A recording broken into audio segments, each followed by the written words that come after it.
Good morning, my fellow degens, my fellow justice warriors that are striving for a future of decentralization, transparency, and controlling your data, and money that does not inflate faster than your wages. Welcome to Daily Crypto News. It is Monday, April 1st, 2024. My name is Matt. I got an email from Luca yesterday, and I want to address this because he does have a point here. He said, I want to ask you two things.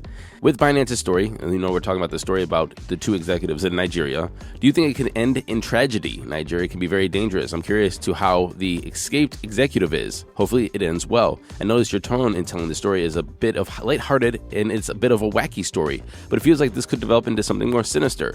I mean, it's already insane that a country kidnapped innocents. Well, I guess countries have done this throughout the years too, when I think about it.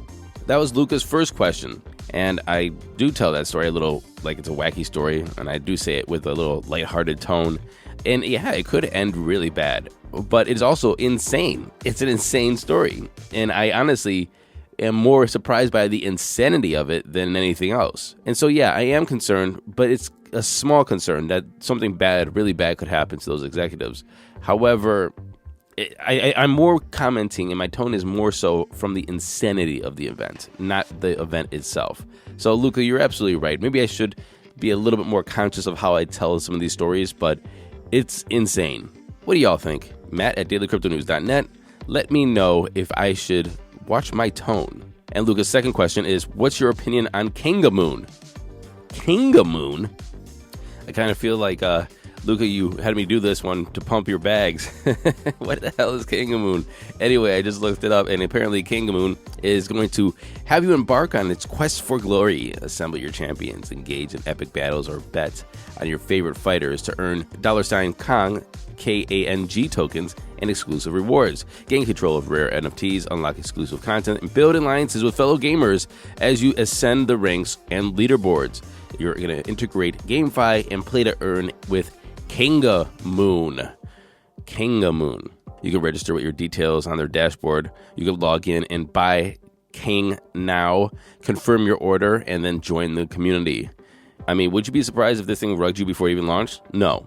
Would you also be surprised if it dropped you some tokens so you can start playing this GameFi, SocialFi's play-to-earn game? No. With these boxing kangaroos, yes, there's boxing kangaroos if you're listening on podcasts. That's what it is. It's a boxing kangaroo game. Anyway, would you be surprised? No. And so for me, I haven't played or done anything like this in years, and I probably should because I want to see where the technology came from. The last time I've actually kind of delved into this was back in 2018, so there's probably been a leaps and bounds of operability, of gameplay, of rewards, so I probably should. But I know if I give them any cryptos to buy their tokens, if it's a Ethereum token or a Solana token, or if I actually use my US dollars to buy this is wasted money. I know that this money, I've already written it off that this money is going to be gone, right? And if I do make anything from this, then yay for me. But it's like I am paying to understand what's happening in the tech space. And that's how I think everybody should look at this. Could you ape into it and it go to the moon? Absolutely. But there's plenty of things to gamble on. If you choose to gamble on this one, go for it. But I look at it as if I'm going to put $100 or $1,000 into this, it's something that I'm spending for the education, not because I think it's going to earn me money. So that's the way I look at it. Thank you, Luca, for writing it. New voice engine from OpenAI only needs 15 seconds to clone a speech. OpenAI has revealed its new voice cloning technology, and they call it Voice Engine. This audio model can replicate a person's voice, intonation, and other distinctly human speech patterns based on a relatively small sample of original audio. And like I said, it only takes around 15 seconds of a sample to create a realistic voice. For comparison, AI voice platforms like 11 Labs, I don't know if you played with 11 Labs, but you can do that in about a minute. But also, for best results, it takes around 10 minutes of audio. So you just upload and upload and upload voice that you have of yourself. And then for every upload, it gets better and better and better. OpenAI wrote that we want to start a dialogue on responsible deployment of synthetic voices and how society can adapt to these new capabilities. Meta disclosed last summer that their AI voice tool was being held back specifically because of its potential risks of misuse.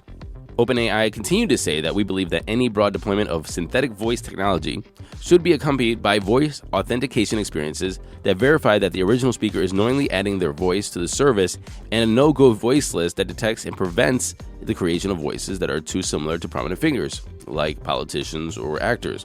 CEO Sam Altman revealed that the company was working to release its GPT-5 this year. If you guys know that we're on GPT-4, and if you guys are using and subscribe to GPT-4, you're probably like me and notice that it's getting worse. It actually has gotten worse over the past months, and it pisses me off because why is it getting worse?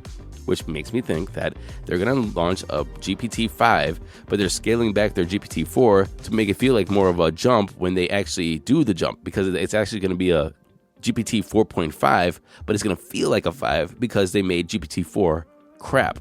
P.S. I want to just point this out there, that the United States Congress and its legislation is absolutely rubbish. Now look, I'm not a big over-legislation fan, but there are some things that we need to get right. And this isn't necessarily about AI, but I was watching something yesterday, a video on YouTube, obviously a video on YouTube, where everybody gets their news anymore. But this is serious because these are actual cases and actual facts that have been brought into light in the past recent months. Car companies are collecting a lot of your data. And we're not talking about the speed, acceleration, braking, turning. We're talking about who's in the car, how many people are in the car, what they weigh.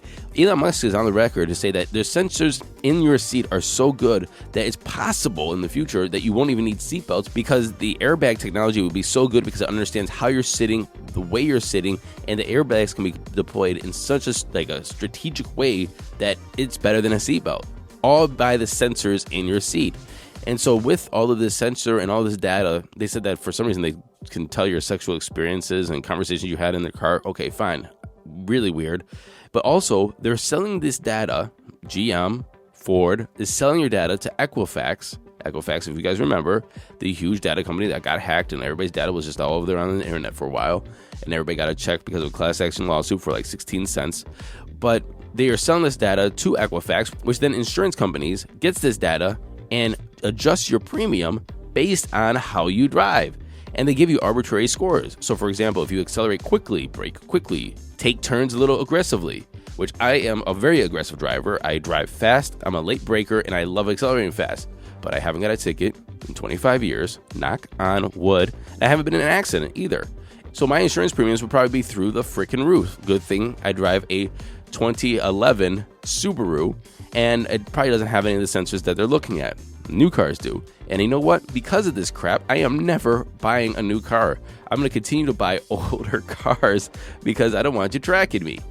Anyway, U.S. Congress has no laws about this. It's absolutely insane that they just now, these companies just go into your car and get your, not only your data, they know where you are, they know how much you weigh, they know who's in the car with you, and they sell it to people to adjust your premiums, control your life, sell you ads. It's absolutely insane. And moving on, I guess we won't need Sarah anymore, because Sarah is an actor. Her name is Sarah Poyser, and she is now not needed for her voice acting. And this is somebody who played in Mamma Mia. The emails that she received was from an unnamed publication company that said her voice services were no longer needed by the BBC, as the broadcaster has been given permission to use AI-generated voice instead. Sorry for the delay. We had the approval from BBC to use the AI-generated voice, so we don't need Sarah anymore, says the email. Apparently, she's narrating somebody who's at end of life, so it's highly sensitive for this documentary. And so they just said, you know what, we don't need you anymore. They're also going to use this AI for the person who is almost end of life to mimic this person's voice so that they can speak throughout this documentary as well. So her agency, Sarah's agency, says that we feel that AI is a danger to the whole industry, this voiceover industry, removing the work from artists who have been trained for years in drama school and have spent years honing their craft. What do you think of this? Let me know, matt@dailycryptonews.net, because what can we do at this point to regulate this? I don't know if there is any regulation, to be honest with you. We could say, let's make it illegal, but that's not the point. The cat's out the bag. The Pandora's out the box. You just don't put it back in. You just don't say, that seemed bad. We're going to regulate it and control it. It's now illegal or something. No. Somebody has this technology, and more people will have this technology, and more people will be out of jobs because of AI.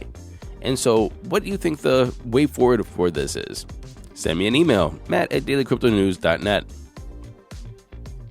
And finally, messaging app Telegram is going to enable its users to purchase advertisement using TONcoin. And this is going on the backs of a revenue share program that they're rolling out. Apparently, if you have a subscriber channel with over 1,000 subscribers, you're going to get 50% of the ads displayed in your channel. So 50% of the revenue. And if you are somebody who wants to advertise, well, you can use TONcoin. They put out their UI here, and you can make a title, add some text. You can launch it or put it on hold or put it in a draft. You can say how many times a day you want each person to see your ad, either 1 to 4. And then you could buy your ad using TONcoin. If you want to advertise, now you can advertise on Telegram using crypto, and people will get paid as well if they're allowing ads in their channels. Now, let's see those crypto prices. Here comes the money. Here we go. Money talk. And before we get into crypto prices, the CFTC, the United States Commodities Futures Trading Commission, they said that Litecoin is a commodity. So therefore, it's outside the scope of the SEC. And that puts it right next to Bitcoin. I've been saying this, like, as soon as Bitcoin is a commodity, as soon as Bitcoin's ETF launched on the markets, I don't know why everybody's just not aping into Litecoin. It's the obvious next step. And then we could talk about Doge. Then we could talk about Bitcoin Cash and these other forks of Bitcoin. ETH is also a commodity according to the CFTC. So we have an ETH ETF coming up in May. I think they're going to get denied. We will see. But why isn't somebody just launching a Litecoin ETF? Literally cut and copy the Bitcoin ETF, replace the ticker BTC with LTC, and you call it a day. Launch it. Let's pump the Litecoin bags. Fear greeds at 82. We're extremely greeting. It is 10:24 a.m. Eastern Daylight Savings Time. Bitcoin sitting at $69,612, down 1.3% in 24. Ethereum's at $3,544, down 2.2%. Tellers number 3, Binance is at 588, down 2.7%, and Solana is at 195. It's down 0.7%, but we're almost at $200 again. Running off the top 10, we have XRP, USDC, Dogecoin, Cardano, and Avalanche. Everything's pretty much down, besides the stable coins. The total market cap is sitting at $2.63 trillion, down 1.4. We have a Bitcoin dominance of 52.1 and an ETH dominance of 16.2. And that's our show today. I hope everybody has a happy April Fools, I guess. Don't fall for the tricks. I almost fell for like 2 this morning because I forgot it was April Fools. Anyway, happy hodling, everyone.